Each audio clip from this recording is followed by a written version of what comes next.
membuat sistem ni sebab banyak keluhan daripada masyarakat yang keluar daripada rumah pergi ke suatu tempat, lepas tu rumah dia kena ceroboh.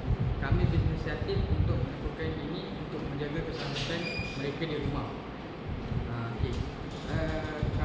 Masalah dia berlaku kerisauan ketika meninggalkan kawasan kediaman. Cadangan kami membuat alat yang boleh mengesan pergerakan dan juga boleh memberi notifikasi di Telegram. Kesimpulannya, produk ini mampu membantu para pengguna untuk menjaga rumah ketika mereka tiada. Dia berfungsi macam ni, bila ada pergerakan dia akan bernyala. Dia akan menyala selama 10 saat lah. Dan dia ada dua cara. Lagi satu cara, dia letak tangan juga. Dia akan menyala dan dia ada buzzer yang boleh berbunyi. Yang ni pun akan berbunyi selama 10 saat.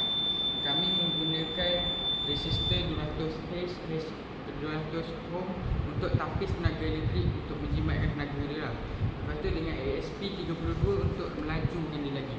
Itu saja.